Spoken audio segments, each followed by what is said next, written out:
Jésus nous appelle à une vie en abondance, à une vie pleine. Il nous invite à goûter des fruits de l'esprit, ça veut dire la joie, la paix, d'avoir une vie en plénitude. Et en regardant ma vie, souvent je réalise, ouais, c'est pas tellement ça, quoi. C'est pas ce que je vis forcément.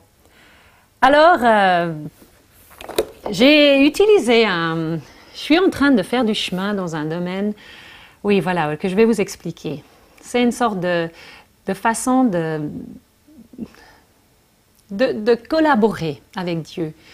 Je crois que lui, de son côté, il fait du sien, il donne du sien, hein, et de mon côté, je dois aussi collaborer avec lui. Alors, comment collaborer avec Dieu et comment ça marche? Je vais prendre l'idée de David Allen. C'est un psychologue de Bahamas qui a développé cette idée et je vais un peu vous illustrer ça par une poupée russe. Tout commence avec Dieu. Dieu est le début de toute chose. Nous venons de lui. Il est le début de notre vie. Nous venons de lui. Nous venons au monde petit, vulnérable, plein de besoins. Des besoins fondamentaux de sécurité, de tendresse, d'une certaine forme d'autonomie, d'une prise sur les choses, une capacité de savoir qu'on a une marge de manœuvre. Nos besoins fondamentaux. Mais la vie est déchue, le monde est cassé. Elle a quitté l'idée originale de Dieu pour nous. Il y a plein le péché est là, voilà, toutes les blessures que la vie... Tout ça est là. Nous sommes dans un monde brisé, déchu. À cause de cela, nos besoins fondamentaux ne sont pas atteints, on n'a pas de réponse. Nous vivons des situations plus ou moins difficiles, plus ou moins douloureuses dans notre passé, notre enfance. Et voilà, nous sommes cabossés. Elle appelle ça le vrai moi. Et le vrai moi, il y a une couche qui s'ajoute, des bleus, du sang. Nous sommes blessés par la vie. Nous vivons plus ou moins, à des degrés plus ou moins importants, l'abandon, le rejet, l'humiliation. Nous sommes bleus, cabossés, saignons. Nous saignons. C'est douloureux. Et pour cela, pour pouvoir survivre, pour pouvoir faire face à la vie, pour pouvoir arriver à l'âge adulte, un enfant, un tout petit, ne peut pas procéder sous ces blessures. Il se construit un faux moi. Il se construit une sorte de personnage qui fait face à la vie, qui arrive à survivre, qui finalement, plus ou moins bien, arrive à surmonter les difficultés de la vie. Et c'est bien. C'est important de pouvoir survivre. Ces mécanismes sont importants, c'est notre façon de survivre. Mais plutôt que faire face au manque de tendresse, on commence à chercher l'approbation des gens. De faire face à le manque d'autonomie, on commence on devient perfectionniste, on gère son entourage, on essaye de gérer toutes les impondérables, en fait, de contrôler sa vie.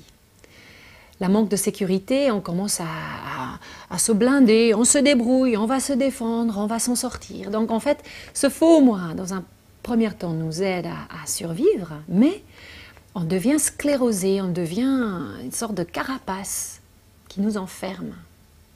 Et David Allen, il va plus loin, il dit, si nous ne faisons pas attention, nous sommes en grand danger de commencer à être des êtres destructifs.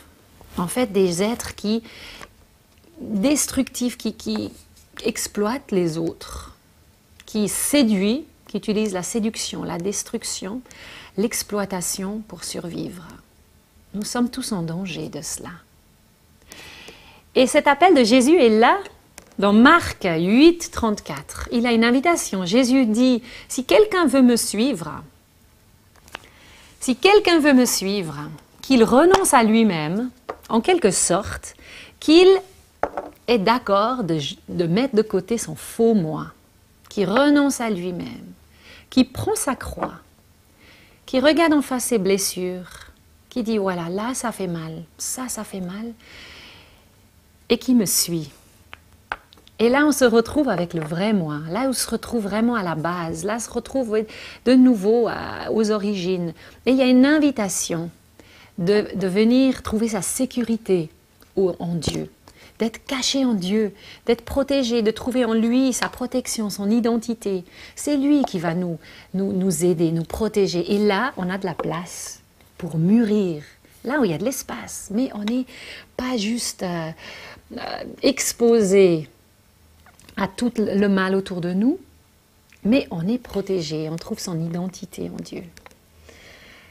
J'ai trouvé vraiment intéressant cette image, le partage avec vous, et je chemine, je suis en route pour chercher dans mon passé, qu'est-ce qui a vraiment fait mal, de quelle manière j'ai construit un faux moi, et de pouvoir peut-être renoncer à cette moi destructif, ce faux moi, de retrouver la moi blessée, et de trouver sécurité, et de pouvoir se cacher en Dieu, se trouver en lui protection, ma nouvelle identité en lui, et de mûrir, c'est pas de rester à l'état d'enfant, mais d'atteindre la maturation, mais dans les bonnes conditions. Et d'ainsi de goûter à cette vie d'abondance, cette vie où il y a les fruits de l'esprit sont vus dans ma vie, la joie, la paix, tout ça est évident. Et moi, j'y crois vraiment que cette réalité n'est pas très loin, elle est à portée de main.